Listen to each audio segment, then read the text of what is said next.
আপনার ৭২-৭৩ সালে তাদেরকে মাফ করে দেওয়াটা এই জামাত শিবিরকে, সেটাই হয়েছে এই মুক্তিযুদ্ধের পক্ষের কাল। আমি একটু জানতে চাই ডক্টর আব্দুল কাদের কাছে। ডক্টর আব্দুল কাদের, পুরো আলোচনা আজকে স্বরাষ্ট্রমন্ত্রী সালাউদ্দিন আহমেদকে বক্তব্য নিয়ে তিনি জুলাই চেতনা নিয়ে ব্যবসা না করার আহ্বান জানিয়ে তিনি বলেছেন, ৭১-এর চেতনা বিক্রি করা দলটির নেতারা আজকে দিল্লি গিয়ে বসে আছেন। আওয়ামী লীগের এই পতন কি আসলে ৭১-এর মুক্তিযুদ্ধের চেতনার ব্যবসা করার জন্য, বা এই পতন হয়েছে বলে মনে হয় আপনার? ধন্যবাদ। চেতনাটাতে আসতেছি একটু। মাহবুব ভাইয়ের কথা অনেকগুলো প্রসঙ্গ নিয়ে আসছে। জি। প্রথমে উনি একটু আমাকে মনে ভুল বুঝেছে যে জামাত ইসলামের বিরুদ্ধে কোনো কথা বলিনি। প্রসঙ্গটা ওইটা ছিল না, এই জন্য আসেনি। বাট আগের আমি টকশোতে বলেছি ৭১ সালের মুক্তিযুদ্ধের বিরুদ্ধে জামাতের যে গণহত্যার যে তাদের বিরুদ্ধে যে অভিযোগ আছে, এটা আসলে অমার্জনীয় অপরাধ এবং আমি এটা প্রচণ্ড ঘৃণা করি। এবং আমি মনে করি যে তৎকালীন জামাতের পার্টি হিসাবে তাদেরও এই সেম একটি বিচার করা উচিত। এবং স্বরাষ্ট্রমন্ত্রী সালাউদ্দিন আহমেদ কিন্তু সংসদে বহুবার এই কথাগুলো বলেছেন। হ্যাঁ, এবং এই যে যেটা বললো যে ৭৫-এর আপনার ১৫ই আগস্টের যে হত্যাকাণ্ড, একটি শিশু মানে রাসেলের কথা মিন করেছেন যে শিশু সহ মেরে ফেলা, এটারও কিন্তু আমি ঘৃণা জানাই। ২১শে আগস্টের হত্যাকাণ্ডেরও ঘৃণা জানাই। এবং এই যে শিশুকে মেরে ফেললো আপনার, সেটা কিন্তু আওয়ামী লীগের লোকজনই করেছে। হ্যাঁ, তখন তো বিএনপির জন্ম হয়নি। প্রসঙ্গটা যেহেতু আপনি স্বরাষ্ট্রমন্ত্রী নিয়ে আসছেন, এই জন্য বলছি। এখন এটা যেরকম এক ধরনের অপরাধ, আবার এই যে জুলাই অভ্যুত্থানেও কিন্তু প্রচুর রিয়া শিশুদেরকে গোপের মতো হত্যা ছোট করা বাচ্চা হয়েছে। আপনার এখন যে চেতনার প্রসঙ্গটাতে আসার আগে শুধু বলছি যে উদীচী হামলা, ছায়ানট হামলা, হুমায়ুন আজাদ, ব্লগার, সকল হত্যাকাণ্ডেরই আমাদের নিন্দা জানাইতে হবে। কিন্তু এই যে এতগুলো প্রসঙ্গ নিয়ে আসছে, আপনি দেখবেন যে জামাত ইসলাম একটা কাজ করে ৫ আগস্টের পরপরই তারা শুরু করেছে যে ৭১-এর আগে ৪৭-কে স্বীকার করতে হবে, ৪৭-এর আগে অমুক আজাদি স্বীকার করতে হবে, তারপরে ৪৭-এর পরে মানে ৭১-এ আসতে চায় না।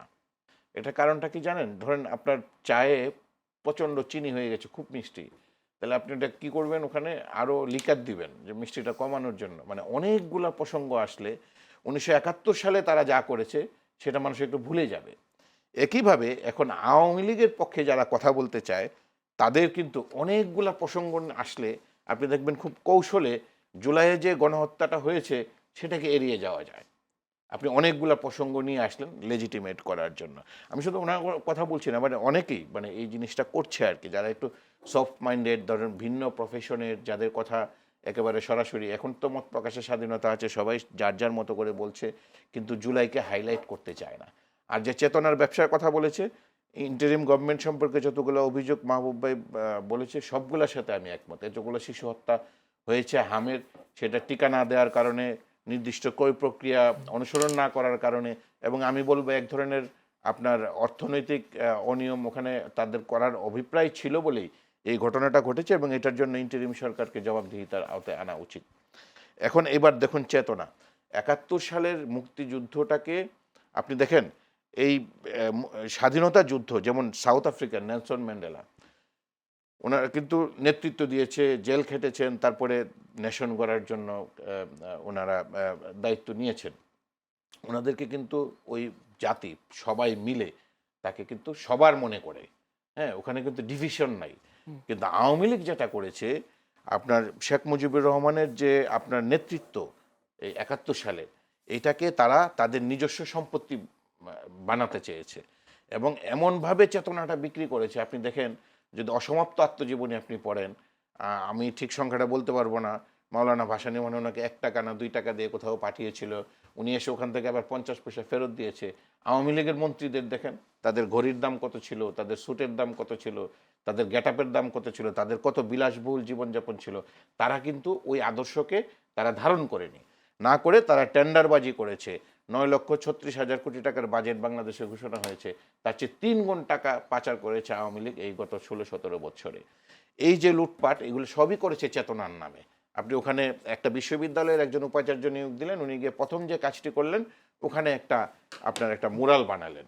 ওখানে একটা মানে স্বাধীনতার আপনার একটা প্রকল্পে, যে কোনো একটা প্রকল্পে, যে কোনো একটা প্রতিষ্ঠান কারো নামে দিলেই হলো, শেখ পরিবারের নামে দিলেই হলো, তাহলে তার সেই প্রকল্পটা পাশ হয়ে যেত। এইভাবে তারা চেতনাটা বিক্রি করেছে। ওইটা সালাউদ্দিন আহমেদের বক্তব্য রাজনৈতিক, এবং আমি ওনার বক্তব্য খুব ফলো করি, কিছু কিছু ক্ষেত্রে দার্শনিকও। সেটা উনি আসলে আপনার বিএনপির লোকদেরকেও কিন্তু বুঝিয়েছে। আপনার খেয়াল থাকবে ওখানে দুইটা সংগঠনের নামে কিন্তু হয়েছে, বিএনপির নামেও বুঝিয়েছে, এবং যারা জুলাইকে তাদের নিজস্ব সম্পত্তি বানাতে চাচ্ছে, কথায় কথায় জুলাই বিপ্লব করছে, ভাই যেটা বললেন যে দূষর আখ্যায়িত দিচ্ছে, তাদের প্রতি একটা মেসেজ দিয়েছে যে এই চেতনা বিক্রি করতে করতে মানুষকে এত বেশি বিরক্ত করেছে। স্কুলের পাঠ্য বই থেকে শুরু করে বিশ্ববিদ্যালয়ের পাঠ্য বই, আপনি জানেন বাংলাদেশের সকল বিশ্ববিদ্যালয়ে মুক্তিযুদ্ধ নিয়ে একটা কোর্স বাধ্যতামূলক করে দিয়েছিল। আপনি জেনেটিক ইঞ্জিনিয়ারিংয়ে পড়েন, আপনি ফার্মেসিতে পড়েন, আপনার মুক্তিযুদ্ধ নিয়ে একটা কোর্স পড়তে হবে। এবং ওইটা আওয়ামী সমর্থিত কয়েকজন শিক্ষকের কিছু বই ছিল, সেই বইটা ইউজিসির নির্দেশনা অনুযায়ী বিশ্ববিদ্যালয়গুলোকে কিনতে বাধ্য করার জন্য এই কাজটা করেছিল। এইভাবেই কিন্তু এই চেতনা করতে করতে মানুষ বীতশ্রদ্ধ হয়ে গেছে, যারা স্বাধীনতাকে শ্রদ্ধা করতো। আজকে জামাত ইসলাম সংসদে এতগুলো আসন পেয়ে তারা প্রধান বিরোধী দল হিসেবে আপনার রাজনীতি করছে। এই বাংলাদেশ কিন্তু হওয়ার কথা ছিল না। এটা পুরোটাই আওয়ামী লীগের এই চেতনা ব্যবসার কারণে হয়েছে।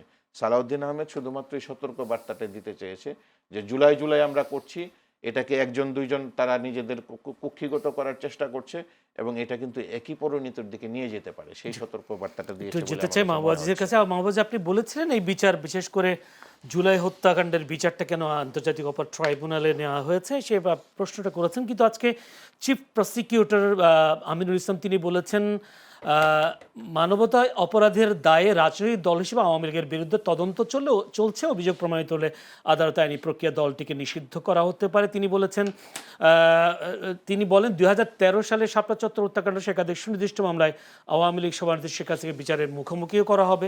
তিনি বলেছেন আবার আওয়ামী লীগের আন্তর্জাতিক অপরাধ ট্রাইব্যুনাল আইন 1973 ও সন্ত্রাস বিরোধী আইন 2009 প্রণয়ন করেছিল, আর এই দুটি আইনেই এই ধরনের অপরাধের বিচারের ব্যবস্থা রয়েছে। এবং তিনি বলেছেন 2024 সালের 1 আগস্ট সন্ত্রাস বিরোধী আইন 2009-এর 18 ধারা ব্যবহার করে বাংলাদেশ জামায়াত ইসলামীকে নিষিদ্ধ করেছিল আওয়ামী লীগ সরকার, সেই আইনেই আওয়ামী লীগকে নিষিদ্ধ করা যেতে পারে। যে সেই আইনে আওয়ামী লীগকে নিষিদ্ধ করা যেতে পারে, কিন্তু জামাতকে নিয়ে কোনো কথা বলা যাবে না, এই আর কি।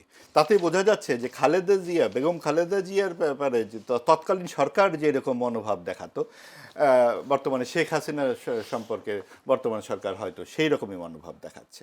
কাজে আইন তো তখনও ছিল। এতিমের 2 কোটি না 1 কোটি টাকা নাম দিয়ে কী অবস্থাটা করা হলো। তো সেই ক্ষেত্রে আসলে রাজনৈতিক যে প্রতিহিংসাটা সেটা যাতে ব্যবহার না হয়, আমরা তো আর বলতে পারি না যে ব্যবহার হচ্ছে, আমরা প্রত্যাশাই কেবল করতে পারি যাতে রাজনৈতিক প্রতিহিংসার শিকার কেউই না হন, সেটা যে কেউ, বড় নেতা থেকে শুরু করে সাধারণ মানুষ পর্যন্ত। আরেকটি কথা আপনি দেখুন যে 71-এর চেতনা, যে প্রশ্নটি আপনি করলেন বিক্রি করার, আসলে চেতনা বিক্রি করলে তো সকলেরই বিক্রি করা উচিত, এটা তো খারাপ কিছু না। চেতনা ব্যবসার কথা বলা হয়, আচ্ছা ভালো একটা জিনিসের ব্যবসা করলে অসুবিধা কোথায়? এত এত কারো করে এত রাগ হয় কেন? ভালো জিনিস করতে গিয়ে তো ওনাকে পালিয়ে চলে যেত। সেই জন্য এইটা নিয়ে তো আসলে আমরা বিচার করতে পারি না কে পালিয়ে গেল, এটা দায়িত্ব আমি নিতে পারি না, আমি তো পালিয়ে যাইনি। কাজে এটা যারা গিয়েছে তারা উত্তর দিবে, কিন্তু আমাদের কথা হচ্ছে দেশটা তো আমাদের। চেতনা নিয়ে ব্যবসা করেন? অবশ্যই করি, কারণ আমি 71-এর চেতনা বলতে কি বুঝি সেটা বলছি। সেই জায়গাটাতেই তো মানুষের রাগ। 71-এর চেতনার ব্যবসা আমি করি।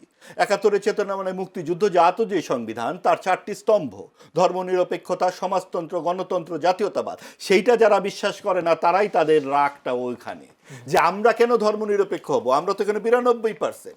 আমরা ভারতীয় হিন্দুত্ববাদ ওদিকে আছে, ওদিকে পাকিস্তানের মুসলমানিত্ব আছে, আমাদেরকেও কেন একটি বিশেষ ধর্মের হতে হবে? এটাই তো আমরা বুঝলাম না। এবং সেই জায়গার থেকেই যেহেতু সরতে হবে, সেটা আপনার গণতন্ত্র 72-এর যে সংবিধানকে বারবার বলা হয় ভারতীয় দাসে, ওখানে কোথায় ভারতীয় অঙ্গরাজ্যের কথা লেখা আছে? বঙ্গবন্ধুকে যদি ভারতীয় অঙ্গরাজ্যের অন্তর্ভুক্ত করতে হতো বাংলাদেশকে, তাহলে তো জীবনের অধিকাংশ সময় জেলে থেকে, আর ভাই যেই বইয়ের কথা বললেন সেখানে পরিষ্কার লেখা আছে তাদের আন্দোলনের কথা, অত সারা জীবন আন্দোলন করতে হতো না, এটা সরাসরি অঙ্গরাজ্য হলে হতো, খুব সহজ সমাধান ছিল। তাহলে এত রক্তক্ষয়ী আন্দোলন কেন? এবং সপরিবারে সেই শিশুটি সহ 22 জনের মৃত্যুবরণ করলো। ভাই বললেন এটা তো তার আওয়ামী লীগের লোকেরাই মেরেছে, এই ফারুক, ডালিম এবং এই সেনাবাহিনীর সব সদস্য আওয়ামী লীগের লোকেরা, এবং এই সমস্ত সেনাবাহিনীর যে উচ্চাভিলাষ, এই সবই আওয়ামী লীগের লোকেরা। আবার রক্ষী বাহিনীর অত্যাচারের জন্য নাকি মেরেছে। কাজে আপনি দেখুন একই মৃত্যুর ব্যাপারে কত রকম বয়ান তাদের। একবার বলে দুঃশাসন, একবার বলে ফ্যাসিস্ট, একবার বলে আওয়ামী লীগের লোকেদের ষড়যন্ত্র। আসল কথাটা হচ্ছে পাকিস্তানটা ভাঙলো কেন? না ভাঙলেই তো আমরা পেয়ারের পাকিস্তান পাক সাত জমিন সাত বাদ গাইতে পারতাম। ওই ওই মূল রাগটা থেকেই, এবং সেই যে আপনার ৭২-৭৩ সালে তাদেরকে মাফ করে দেওয়াটা এই জামাত শিবিরকে, সেটাই হয়েছে এই মুক্তিযুদ্ধের পক্ষের কাল। এবং তারপরে যেটা হয়েছে আপনি দেখুন, ৯৬ থেকে ২০০১ পর্যন্ত, অথবা বিএনপির দুই শাসন আপনি দেখুন যে বিএনপির সময়, বিশেষ করে রাষ্ট্রপতি জিয়াউর রহমানের সময়ে ১৫ খণ্ড মুক্তিযুদ্ধের দলিল লেখা হয়েছে। ওখানে অনুপঙ্খভাবে বঙ্গবন্ধু সহ সকলের বর্ণনা কিন্তু আছে। ব্যক্তিগতভাবে জিয়াউর রহমান বা বেগম খালেদা জিয়া কখনোই, এমনকি তারেক রহমান সাহেব পর্যন্ত বঙ্গবন্ধু সম্পর্কে দেখবেন কোনো রকম আপত্তিকর শব্দ ব্যবহার করেন না। বরং জিয়াউর রহমান সাহেবের একটি নিজের লেখা প্রবন্ধ আছে, একটি জাতির জন্ম, যেটা ১৯৭২ সালে ১৬ ডিসেম্বর দৈনিক বাংলায় প্রথম প্রকাশিত হয়। সেখানে তিনি লিখেছেন, আমাদের জাতির পিতা বঙ্গবন্ধু শেখ মুজিবের অনুসারী বলে আমাদেরকে পশ্চিম পাকিস্তানের সেনা সদস্যরা ভারতের অনুচর এবং দালাল বলতো। এই ভারতের অনুচর দালাল এখনো আমাদেরকে বলা হয়, কারণ আমরা সেই মুক্তিযুদ্ধটাকে ওন করি। এবং সেই মুক্তিযুদ্ধের চেতনা আমাদের এখানে আওয়ামী লীগ নষ্ট করেছে এই আপনার ২০১৩ সাল থেকে ২০২৬ সাল পর্যন্ত। কারণ মুক্তিযুদ্ধের চেতনায় নাই যে আপনি রাতের বেলা ভোট করবেন। মুক্তিযুদ্ধের চেতনা মানে হচ্ছে গণতন্ত্র এবং জবাবদিহিতার শাসন। সেই জায়গায় আপনি ভোটই শুধু করেননি, তিনি কৌমি জননীয় হয়েছিলেন, তিনি সাম্প্রদায়িক শক্তিকে উস্কানি দিয়েছিলেন, এবং তিনি বিরোধী কোনো মতকে জায়গা দেননি। সেই জন্যই ২৪-এর গণ অভ্যুত্থান এটা এই মানুষ রায় দিয়েছে। সেখানে মুক্তিযুদ্ধকে কেন ভিলেন বানানো হয়? মুক্তিযুদ্ধকে ভিলেন বানায় কিন্তু সাম্প্রদায়িক শক্তি। তারা এটার সম্পর্কে এত বাজে বাজে কথা বলে, এমন কিছু কথা বলে তরুণ প্রজন্মকে বিভ্রান্ত করছে। এই বিভ্রান্ত বাংলাদেশের হৃৎপিণ্ডকে ক্ষতিগ্রস্ত করছে। আমাদের এই বাংলাদেশ একটি অসাম্প্রদায়িক ধর্মনিরপেক্ষ বাংলাদেশ। সকল দল মত নির্বিশেষে এখানে একসঙ্গে আমাদের থাকবার কথা। ভাইয়ের সঙ্গে আমার বিরোধ হতে পারে, একটা ফৌজদারি মামলা উনি আমার বিরুদ্ধে দিতে পারে, আমি দিতে পারি, সেটার জন্য একটা কেস হতে পারে, বিচার হতে পারে, কিন্তু আমি বলতে পারি না যে আপনাকে পিতার সম্পত্তি থেকে আমি বঞ্চিত করলাম। এই পিতার সম্পত্তি থেকে বঞ্চিত করার চেষ্টা আওয়ামী লীগও করেছে বিএনপিকে। এখন বিএনপি দেখছে যে এখন তো একটা সুবিধাজনক সময় এসছে, আমরা মিলে যদি থাকি। জামাত তো এখন ধরেন বাংলাদেশের সাথে যদি আর্জেন্টিনা ফুটবল খেলে, তাহলে আর্জেন্টিনার মনোভাব কি হবে, আর ব্রাজিলের সাথে খেললে কি হবে। বিএনপির যদি খেলতে হয় আওয়ামী লীগের সাথে, তাহলে তার কি অবস্থা হবে, আর বিএনপির যদি খেলতে হয় জামাতের সাথে, তাই কি হবে। তার মানে কি বিএনপি চায় না আওয়ামী লীগ? অবশ্যই বিএনপির জন্য সুবিধাজনক না, যেমন সুবিধাজনক ছিল আওয়ামী লীগ জাতীয় পার্টিকে বিরোধী দল বানিয়ে রাখতে। এবং এই সুবিধাজনক যে গণতান্ত্রিক চর্চা, সেটা আখেরে ভালো হয় না। আপনাকে তীব্র প্রশ্ন করতে হবে, তো আপনি এই যে যেই সংসদটি দেখছেন, আপনি দেখছেন বিরোধী দলের কোনো যোগ্যতা আছে? আপনি এই যে অর্থনীতির যে বাজেটটা দেওয়া হলো, সেই বাজেটে বিরোধী দলের আলোচনা কোথায়? কয়টি প্রস্তাব তারা দিতে পেরেছে? আমি একটি রিপোর্টে দেখলাম যে তারা কোনো রকম সংশোধনীমূলক প্রস্তাবই দেয়নি। এটা এই দেশের বাজেটে এই প্রথমবারের মতো বিরোধী দলের কোনো সংশোধনী ছাড়া এইটা অর্থ বাজেট পাশ হয়েছে। কাজেই এই যে প্রশ্নগুলো, আবার আপনি দেখুন রেজা সাহেব, যিনি রেজা কিবরিয়া, বিএনপির সদস্য, তিনি কিভাবে বিশ্লেষণ করলেন বাজেট। অর্থাৎ জিনিসটা জানতে হবে তো। আপনি যখন রেজা সাহেবের আলোচনা শুনছেন, কিংবা বিএনপির প্রাক্তন সদস্য রুমিন ফারহানার সমালোচনা শুনছেন সংসদে, আপনি বুঝবেন যে সংসদ ডিবেটের জায়গাটা কীরকম। আবার অন্যদিকে আপনি বিরোধী দল জামাত বা এনসিপির কথা শুনেন, আপনার ওয়াশিং মেশিন চাই, এটা চাই, ওটা চাই, আপনার গাড়ি চাই, আপনার অফিস চাই। এই চাই ছাড়া আমরা তো আর কিছু শুনলাম না যে বিএনপিকে একটা শক্ত আক্রমণ করা, অথবা বিএনপির বিভিন্ন কাজকর্ম নিয়ে, যেমন বিএনপি গুম কমিশনে রাজি হচ্ছে না, অথবা দুদকের এখন পর্যন্ত কমিটি করতে পারলো না, আপনার বিচার বিভাগের স্বাধীনতা তারা দিচ্ছে না। এইসব বিষয় নিয়ে কি আপনি সংসদে আলোচনা শোনেন? রাজপথেও তো আন্দোলন করেছে। রাজপথের আন্দোলন তো কিছু করতেই হয় না, রাজপথ থাকে না। তার মানে বিরোধী দল হিসেবে আখ্যা পাবে না। কোথায় রাজপথের কি আন্দোলন আমরা দেখছি? চমৎকার আম বিনিময় তো আমরা দেখতে পাচ্ছি। সেখানে তো আমরা খুব একটা আন্দোলন বলতে যেটা বোঝায়, এবং আন্দোলনের আগে তো আপনাকে ডিবেট করতে হবে যে কি কারণে ভাই আপনি এটা করছেন না, কি কারণে দুদকের লোক আপনার নাই। আপনি এই যে অন্তর্বর্তীকালীন সরকারের যে সমস্ত ঘটনাগুলো আমরা বলছি, শ্বেতপত্র তৈরির কথা বলছি, কি কারণে সেটা তৈরি হবে না, এবং এটা কি বিরোধী দল কখনো দাবি করেছে? বরং পাকিস্তানের উচ্চ শিক্ষা গ্রহণে বিএনপি জামাত একমত হয়ে গেছে। আপনার কাছে আপনি বলেছিলেন যে জিয়াউর রহমানও কখনো বঙ্গবন্ধুর সমালোচনা করেন নাই।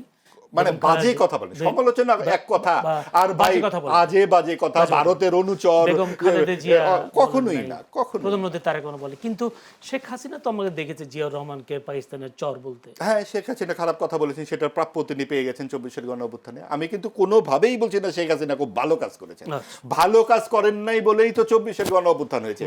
কাজেই সেইটার দায়ের জন্য আমরাও কেন খারাপ কাজ করব, আমরাও কেন আবার আরেকজনকে খারাপ কাজ কথা বলবো? আপনি যিনি খারাপ কাজ করেছেন তার বিচার করেন, কিন্তু তাই বলে মুক্তিযুদ্ধ খারাপ হয়ে যায় না।